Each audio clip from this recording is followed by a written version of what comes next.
Okay. Welcome, everyone. Episode 14. Super excited to be back. It's been a while.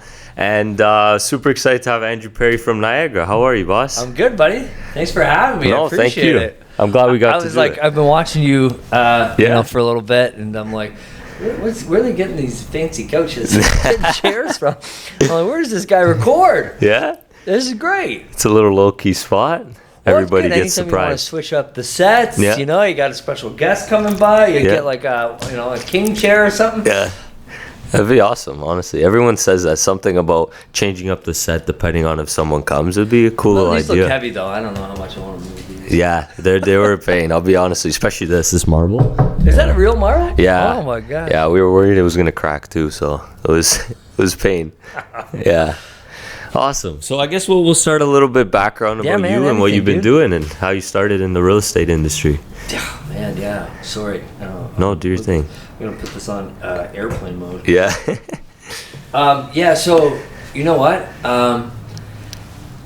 My start into the real estate business was honestly, it was just kind of like out of nowhere. Yeah. I tell the story a lot. I was out in Edmonton working with a company called LA Fitness. Okay. Yeah. I was big into the fitness industry, fitness Cool. sales. Cool. I was helping my good buddy Scott Holiday try to develop that market out there. Yeah. And you know what? I was working 6 days a week. Mistake number one.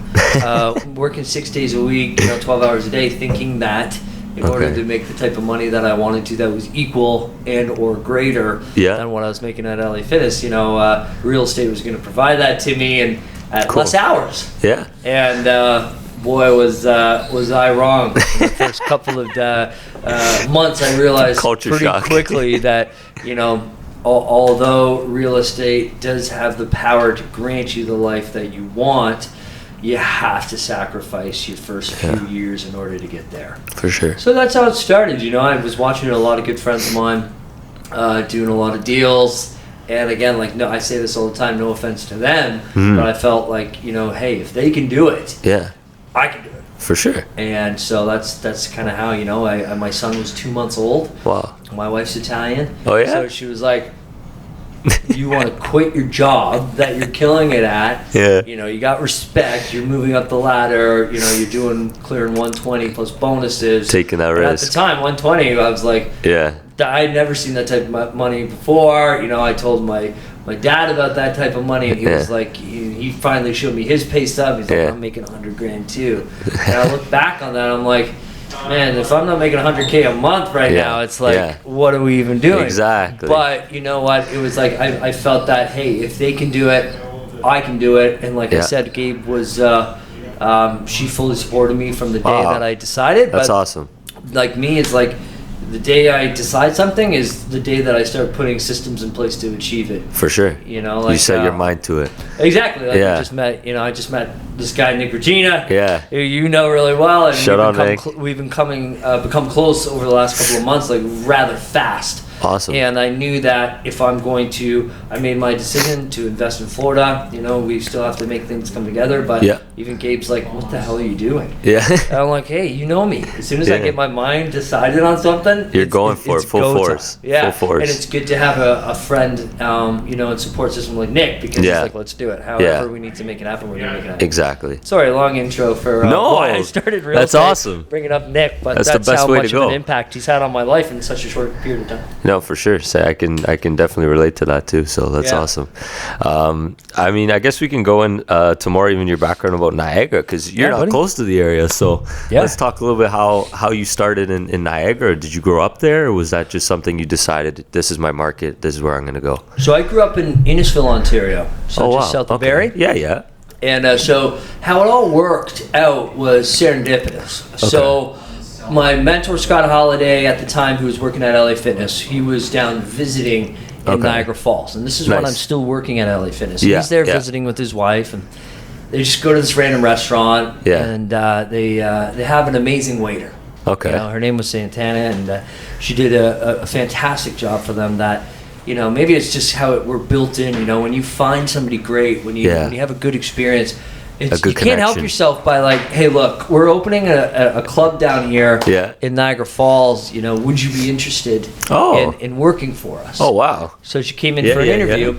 I ended up getting that club. So after a few months with LA Fitness, I moved up to a GM level really quickly, and I got my own fitness club. Good for you. So it was in Niagara Falls. Nice. So I had to pack up, you know. Oh, I see. Pack up from where I was in Innisfil and travel down to Niagara Falls and basically start a club from literally nothing. Wow. There was no building. There was no shovels in the ground yet. We opened a pre-sale office. Okay. So anyways, I interview Santana. She comes in, phenomenal, you know, and she started working on our sales team. Wow. And, you know, again, it's the recruiter in me. It's the salesman in me. I said, look, you're doing amazing. Is there anybody else you know that is, you know, as good or better as you that you could bring on? Exactly. So she brings in Gabriella, who turned out to be, you know, my wife, right? Wow. So it's all serendipitous, right? And then we finally she quits. She does amazing, by the way. She you know, Italians, they support Italians support Italians. Yeah. So she signed up like everybody in Niagara Falls. Wow. Right? And then she was done. She's like, I signed up everybody I know. I'm out of here. I quit. Sales. Right? She quit. So the day she quit, I asked her out. Yeah. And you know, a few months go by, and you know, she finds out that she's pregnant, and I'm realizing like, look, I need other opportunities, and another opportunity came in Edmonton for me. So then we moved out to Edmonton. No way.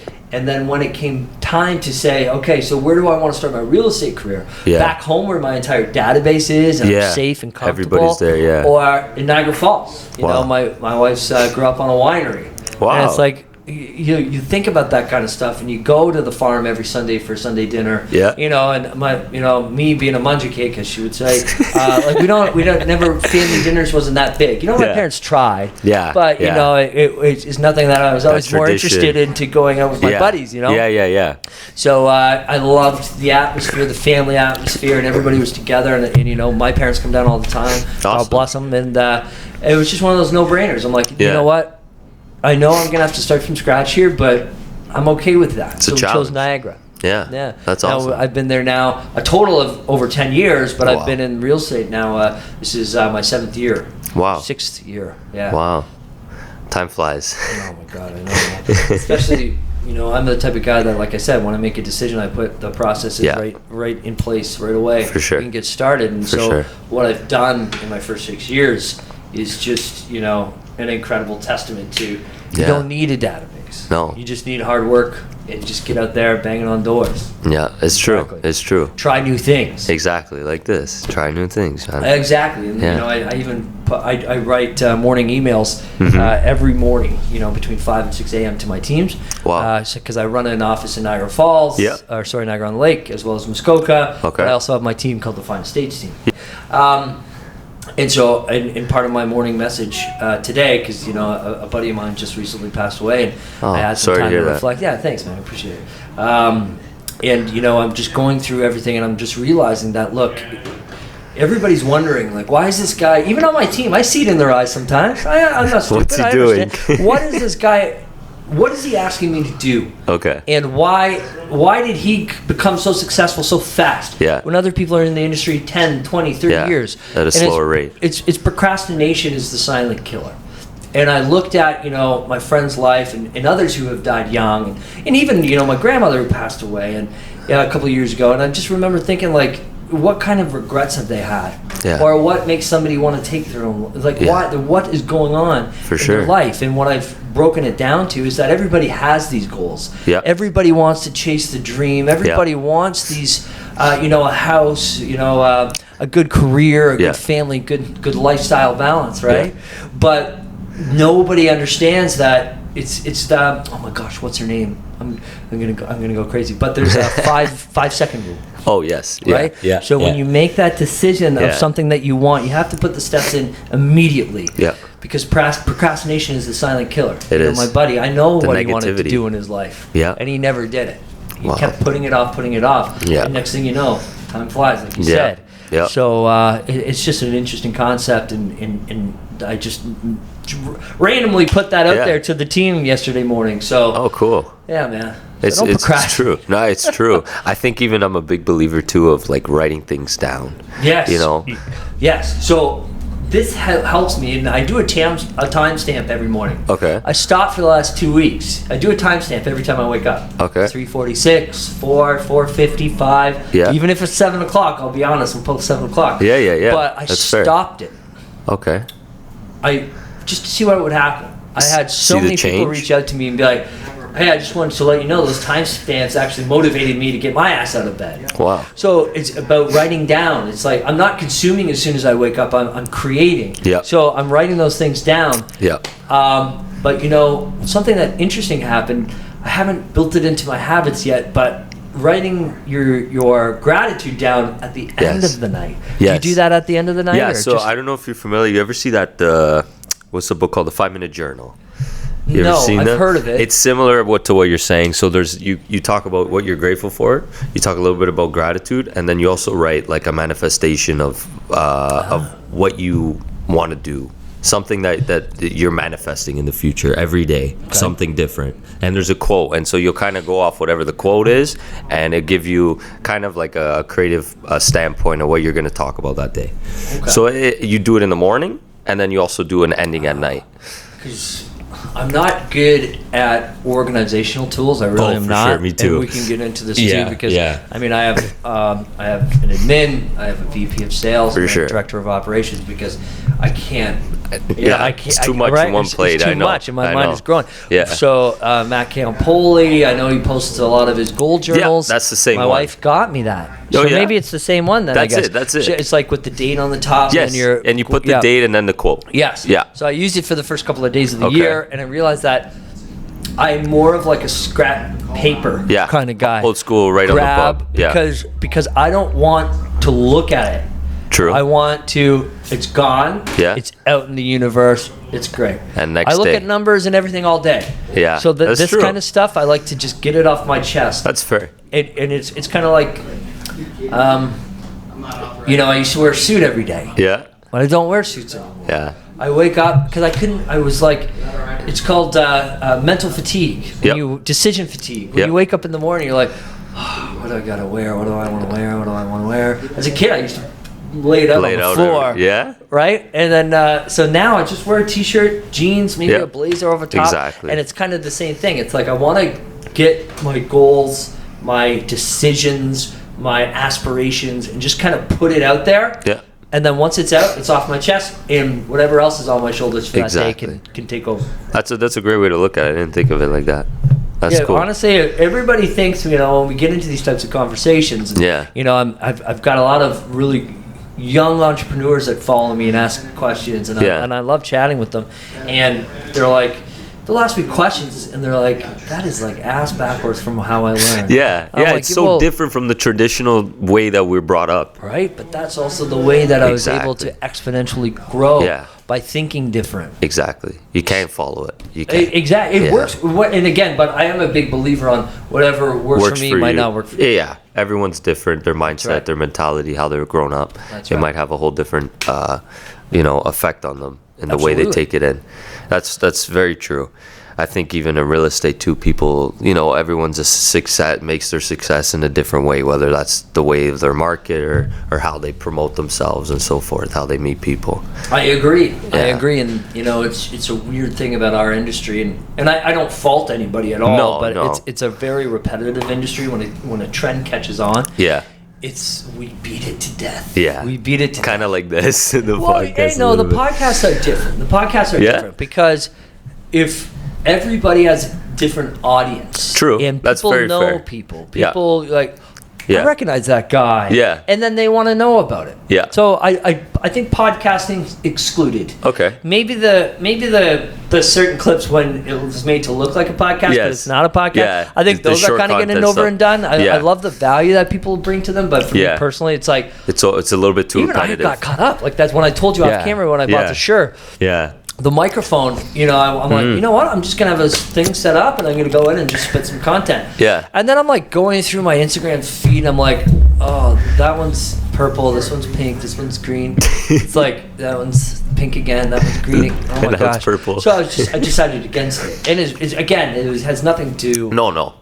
Nothing against anybody else's business plan. But it's just, for me, it's like, if I want people to listen to me. Yeah. And I've always went against the grain and always did things like slightly different to help me stand out of the crowd. Certainly not revolutionary by any means. Yeah. Because most of the ideas I get from watching other people as well. Yeah. It's just I do it my own, and I have different opinions and views on how to get shit done, and that's kind of how it goes. No, that's fair. Yeah. Yeah. Yeah. That's awesome. Cool.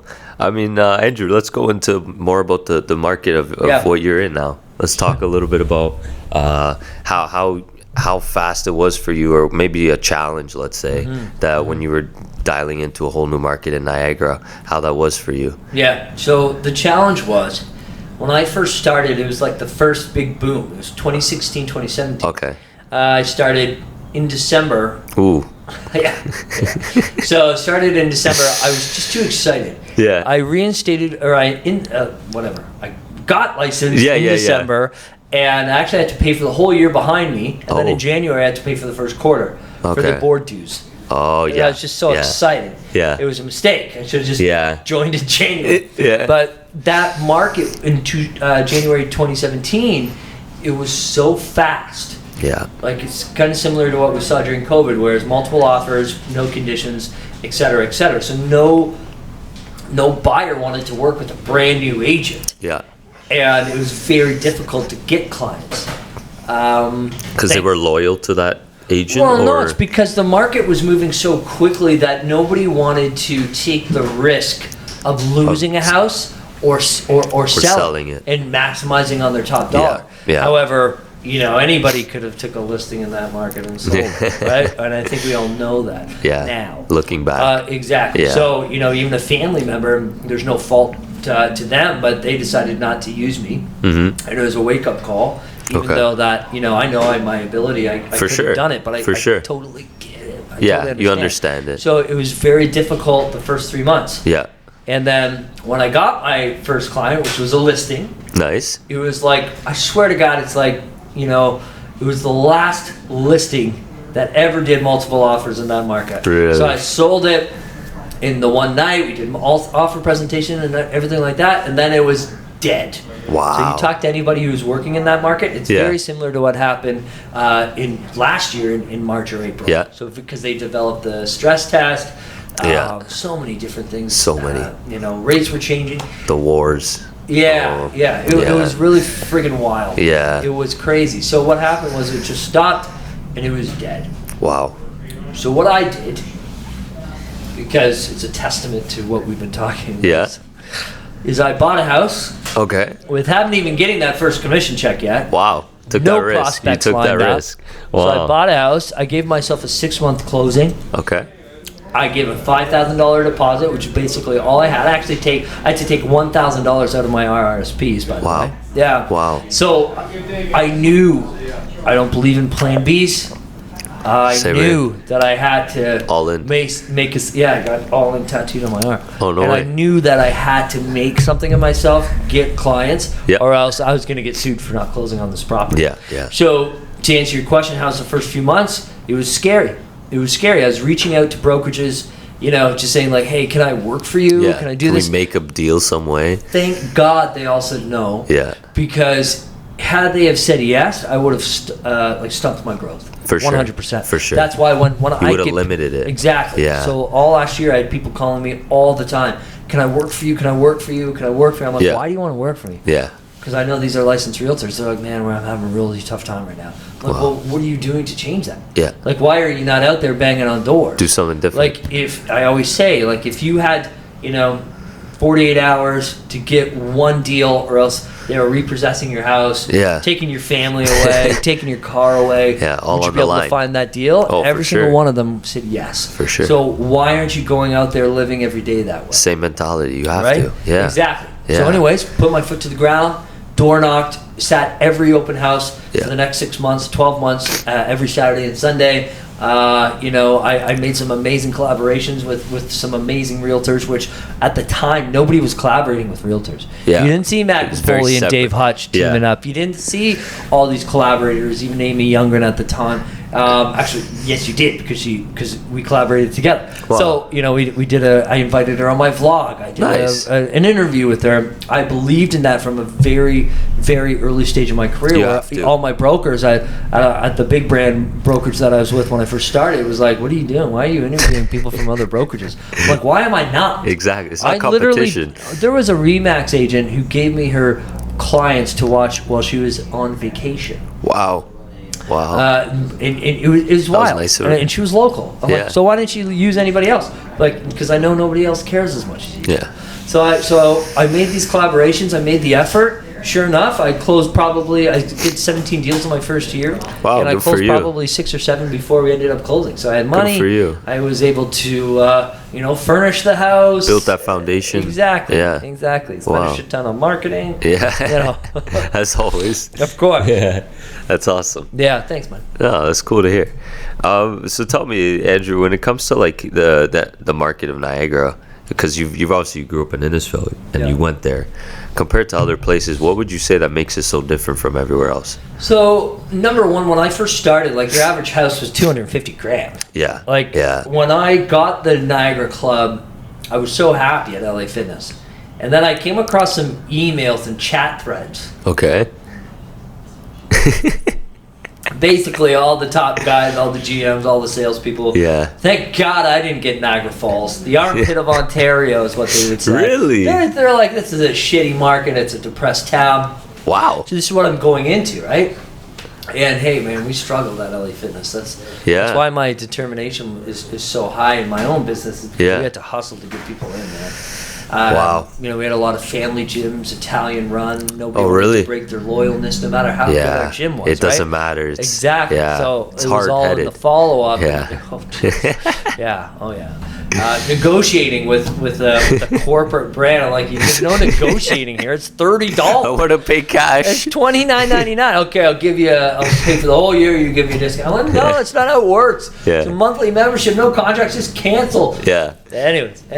So the market at the time, it was just very slow. It was slow. Okay. But what I learned when I was dealing with the clients who were moving here is because I quickly became the person that other realtors would send their clients to. Okay. Now I have a 90% agent-to-agent referral base. Wow. That means if, Tim from Timmins, he works for RE/MAX, he wants his client to sell in Niagara. Or buy in Niagara and buy or sell up in Timmins, they'll call me and transfer the lead to me, the client. So I've built that business, and what I learned that most of my clients started getting themselves into a transitional period in their life. Yeah. So they're retiring or they're downsizing. They're coming from Oakville, Toronto, Muskoka, Barrie, whatever. And what I realized when dealing with them is that they are all here for the same reason. Mm-hmm. Lifestyle. Yeah. Community. Yeah. Well, Niagara has, Hamilton has the most waterfalls than any other city in the world, apparently. Wow, I didn't know that. Yeah, fact check. Jamie, Nick. What I realized is that, there's so much of Niagara other than, at the time, the boarded up stores, the this, the that, and the marine land and all that other crap, where, people were hating on Niagara a lot.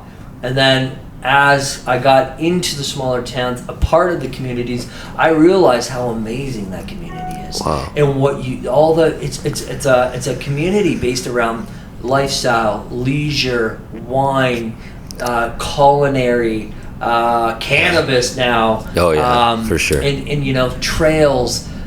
Every hockey arena is packed. Pickleball now. Pickleball's huge. Biking. You bike down the Niagara River Parkway. Attracts hundreds of people, hundreds of cyclists a year, thousands. And it's just an amazing experience. And one of the towns that completely converted me was Niagara-on-the-Lake, where I live now. Yeah. I'm driving through the storybook town. I'm like, you know what? I'm going to live here one day. Yeah. Sure enough, within a year was when I bought that little farm that I was talking to you about. Wow. And now we've moved into the Old Town district and the Garrison, where it's like you're close to the wineries, close to all the heritage, close to the water. It's just a beautiful, beautiful town. That's awesome. You can feel safe. Yeah. Yeah, for sure.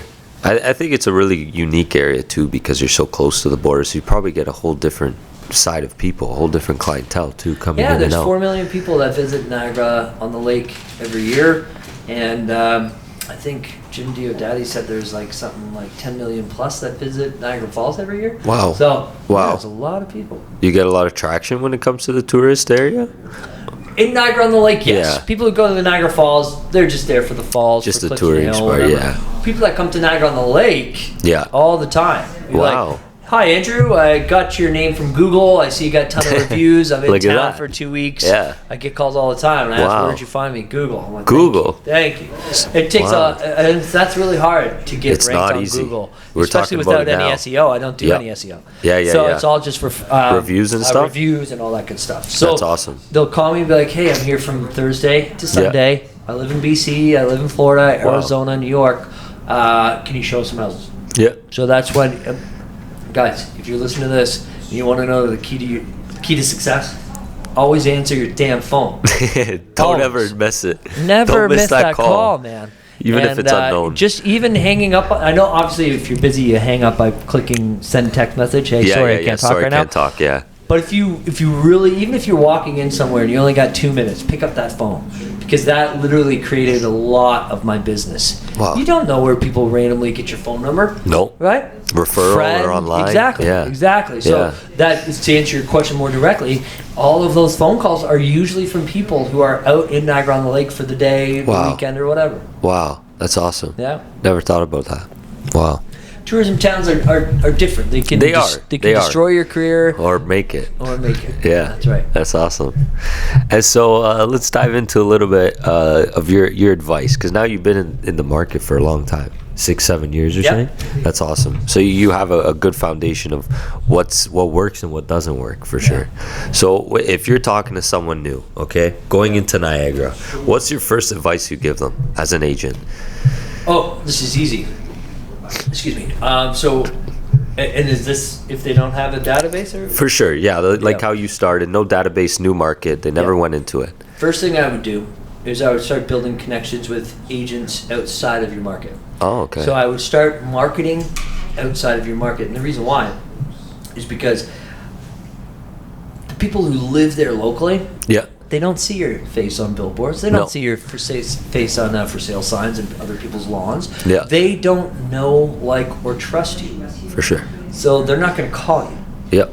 So what you need to do is you need to build that trust, because again, if you're reaching out to people outside of your market or marketing, they don't know how early you've been Yeah, in the business, exactly. that you don't have any market share, so they Exactly. don't know the behind the scenes about you. Yeah. You try to market to people locally in your first year, they're going to know, like, who the hell is this guy? Yeah. I've Where do never you come seen from? him before. Yeah. So that's how I did it. Cool. And that's how I got, oh my gosh, how many referrals did I do in my first year? Like 12, I think. Wow. And then around there. Wow. And I created a post, or my brokerage created a post or something, saying, happy 1 year in the business. Wow. And everybody messaged me, dude, what the hell? I referred my clients to you, and you only been in the business 1 year? Yeah, You could have told me. Yeah. And they were joking because they know how They know you did it well. Experience. But Exactly. exactly. That's the number one tip, man, is you got to build trust Yeah. with people outside your market, because it's a little bit more streamlined than trying to convince people that you're the go-to Yeah. inside of your market. Awesome.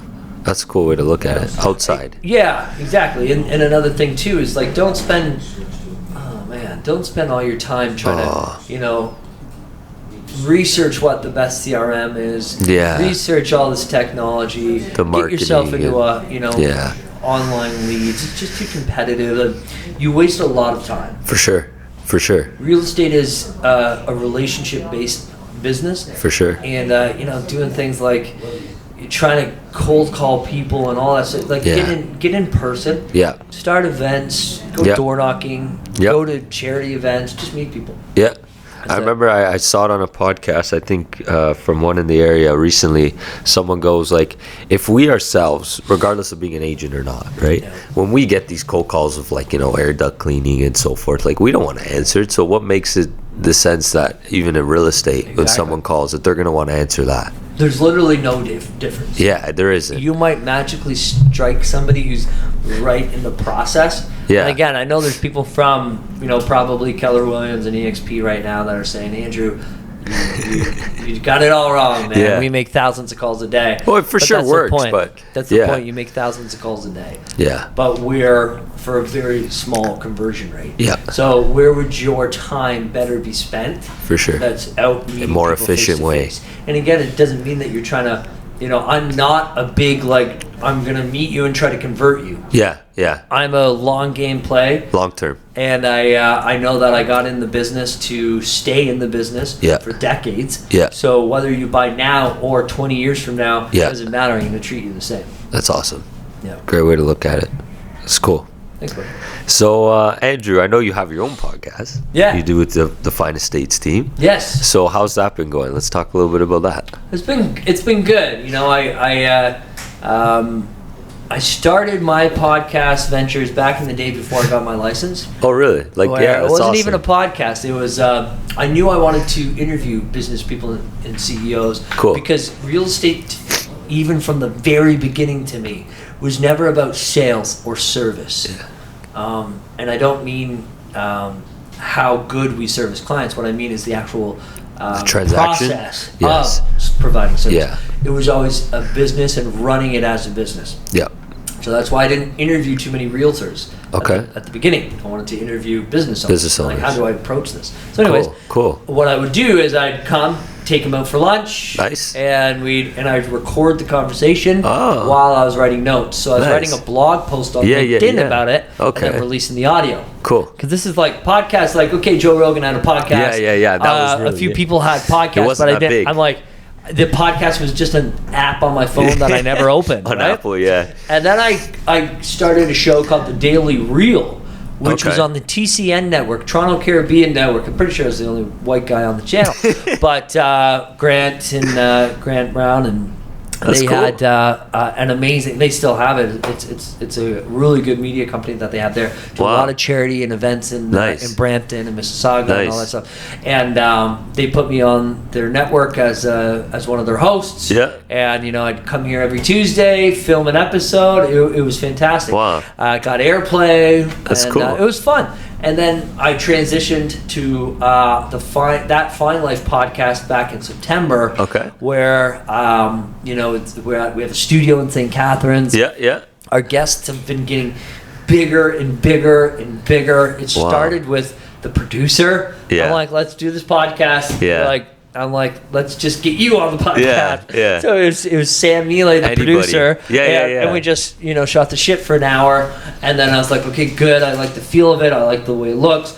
And the guests started getting bigger and bigger. You know, Matt Leonetti came on the show. Wow. We've got, a huge ultra luxury developer that just came out last week. Cool. Roberto. Who, had dinner with Trump. DeSantis. That's awesome. So they're just kind of getting bigger. We got the Dragon's Den, a dragon coming on. No way. We got some really, really cool people. Good for you. Our podcast, just in 6 months, went to 500 downloads a month. Wow. Which is crazy. That's awesome. I get some amazing views and reach on Instagram and, Facebook a little bit, YouTube not so much. And then podcasts were just something that I was just using for clips. Yeah.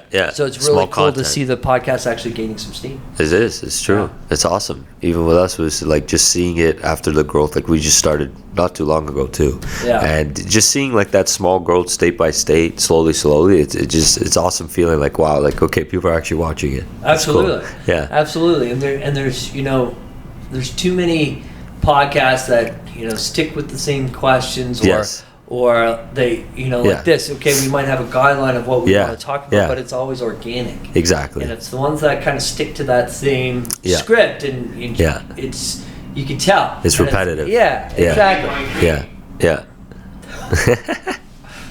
We got a call online. We got a call, guys. Let's add it in. Nick, you want to answer? Awesome. It's true, like I was talking to you off camera. I was saying not a lot of people know, but the sheet, like you said, it's just a guideline. Yeah, like Matt Campoli looks on his phone. Yeah. And asks questions. Yeah, he does. On the notes. It's a good way for him to keep on track. Just on track, because you never know how the conversation's going to go. If there's something important that you do want to ask, you might forget. I agree 100%. I've done that. Like, it gets carried off. Yeah. Then after, I should have said that. Yeah. Damn it. Yeah. For sure, even this after Nick's going to be like, we didn't ask that. I'm like, oh shit. I know. That's right. Yeah. So I'm just one of those guys that I walk into everything talks, speeches, podcasts. Yeah.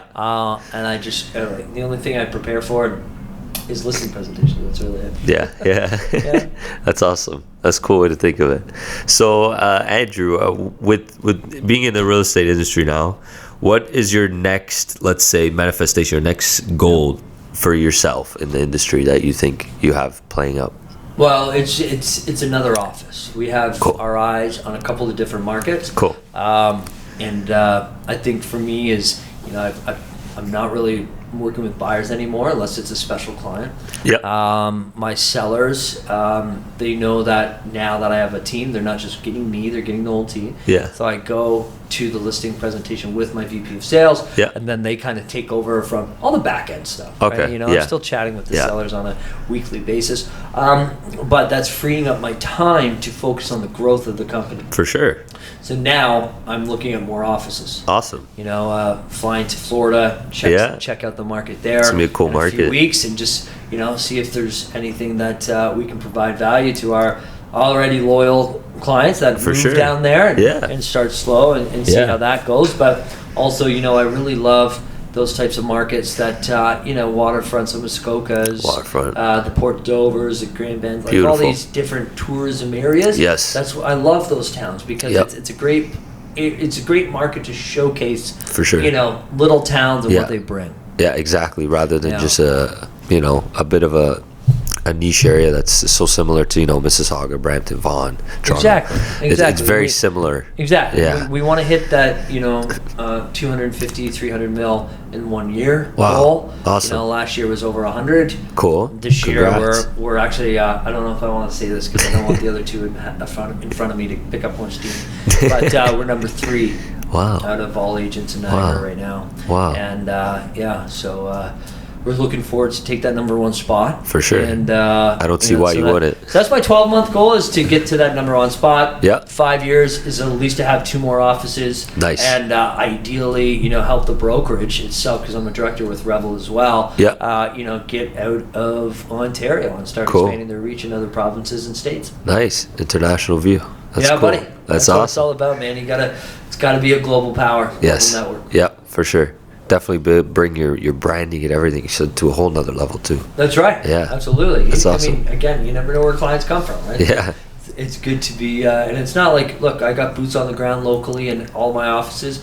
When you're dealing with me, you can expect the same service, but you're going to be dealing with somebody else that knows the market much better than I do. For sure. For sure, in the back of your head. For sure. That's awesome. And so let's dive into what we're all about. The lifestyle balance. Oh, shit. So I know you said you have an Italian wife. Yeah. You have a family of your own. Yep. So how has that been between, moving from your old career to this and your family balance? Well, the important thing is that she knew from the very beginning just how driven I am. Yeah. And honestly, when my office shuts at 4, I'm usually home. Oh, wow. Right? So I go home at 4. I never work weekends. Yeah. I still answer my phone. I'm still, like, half of my job is just replying to people on Instagram and social media and engaging, right? Exactly. Because that's where my business comes from. Yep. Connections. So it's all about how I've set that up. Now, if I was still reliant on buyers and sellers and trying to make my living that way, then I would have to work nights and weekends. Yeah. But as I've set it up, I don't have to. So our family life is great because I'm home. I might be on my phone sometimes, but I can't stop that really to a degree. Dinner time. We have dinner every night. We have Sunday dinner every Sunday. Nice. And it's been going pretty good. Awesome. Going pretty good. I know that the type of goals and aspirations I have.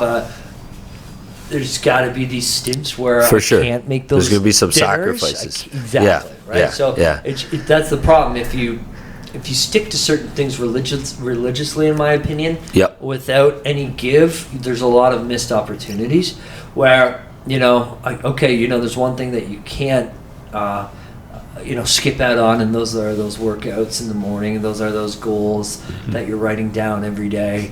There's certain personal habits that you just can't skip out on, but in order to live a fulfilled life and keep that balance at home, you have to fulfill your own goals, or you're just going to be depressed, angry, agitated, anxious, and you're not going to be able to focus on your family.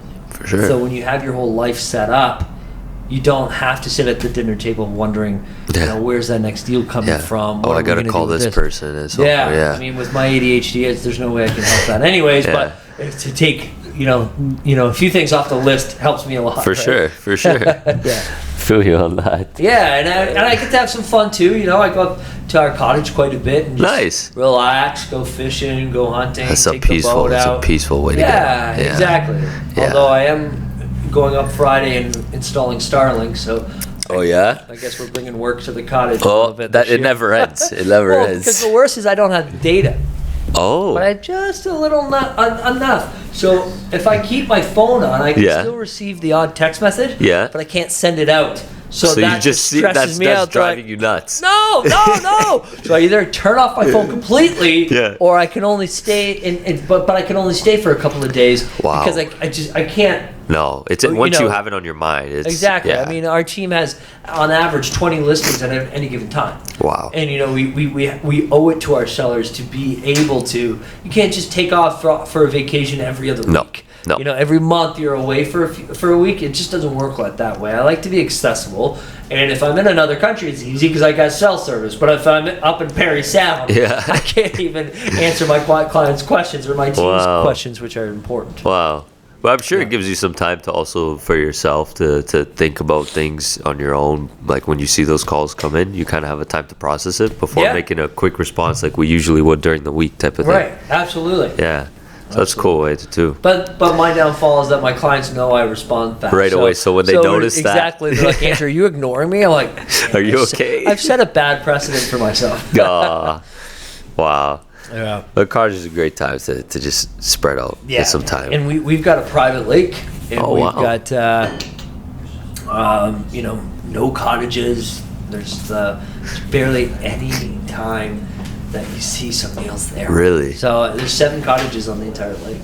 Wow. Yeah, it's amazing. Completely different we're out from what blaring I'm the thinking. tunes, and nobody calls bothers the cops. you. Yeah, There's no max speed on the water either. No. Yeah. One time we heard a helicopter and we thought they were definitely coming for us. Yeah. Yeah. That's awesome. Love that.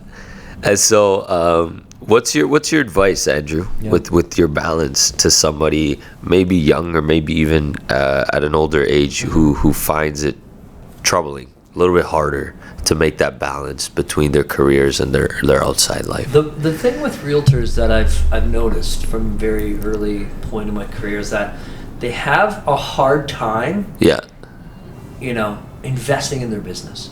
Okay. Because they're like, wow, that's a big expense. I'm like, yeah, but what's a bigger expense? Ruining your entire life? Yeah. Getting, worn out because you're working 14 hours a day? Yeah. So where I'm going with this is that you need help. Build a team. You need to, even if it's still you and you're a solo agent, you need to invest the even $15,000 a year for a VA. Okay. Or I would advise on spending 30 to 40 on a good admin. Wow.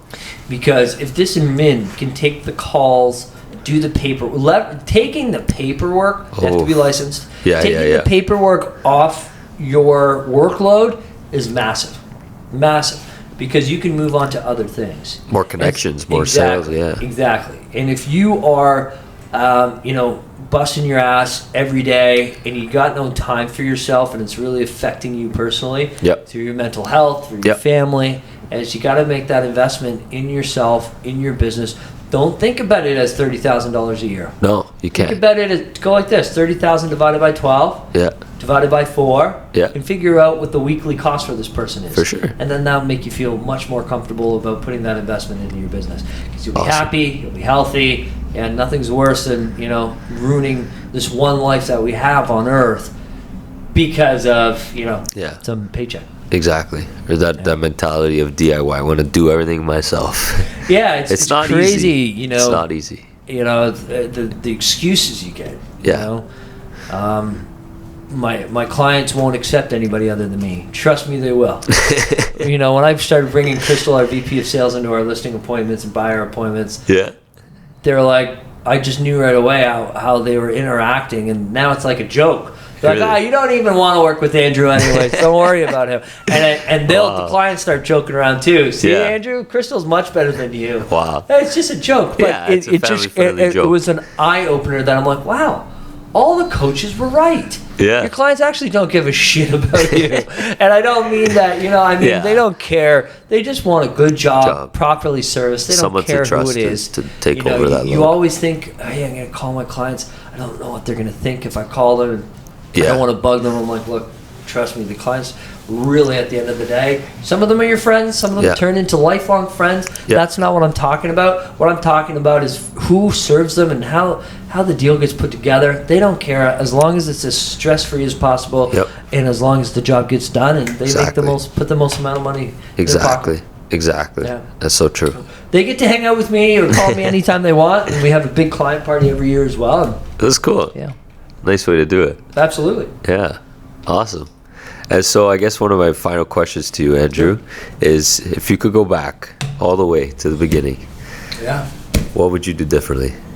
I would join a top producing real estate team in my first year. Okay. That's exactly what I would do. Yeah. And I would, although I had my success fairly quickly, had I joined a top producing real estate team in my first and second year, I would have done that a lot faster. You would have learned those experiences?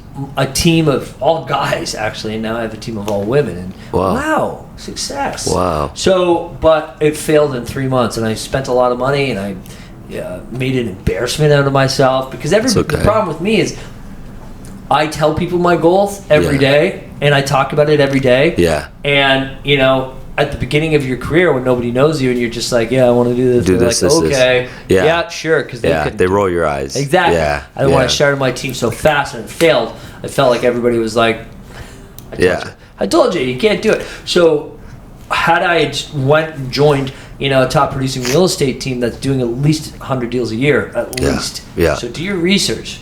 Make sure that they've got the systems and the transactions that foundation in place. Had I joined one of those teams, I would have had systems in place, and I would have learned them, and I would have been able to implement them the first time around. I'm happy I started the team the first time and learned and failed and was able to educate myself through that process. For sure. Because I have a first-hand education now. Or a master class on what not to do. Oh, wow. So my advice, if I had to redo it again, I would join a top producing real estate team. That's awesome. Great answer. And I would listen to everything they fucking say. Yes. And go in with an open mind. Yes. Right? You can't be narrow-minded. Exactly. You can't. People fail to their willingness to accept socially acceptable excuses for failure. Yeah. And what that means is like, oh fuck, Wi-Fi went out, or oh it's raining, oh nobody's answering my phone calls. It's like, no, you got to get out there and put the work in, and you'll find it. No excuses. Exactly. Yeah, love it. Well, I want to say thank you to you coming from far to be here. It means a lot. Of course, I was happy to. I appreciate it, and definitely not the last time. Definitely going to connect in the future for sure. Love it. Love to have you on in the yearly, rerun. Perfect. And we can replay all my goals that I said I wanted to do, and see what happened in that year span. That's awesome. That's right. So I appreciate you coming on, Andrew, and looking forward for this pod. Thanks, man. Appreciate it.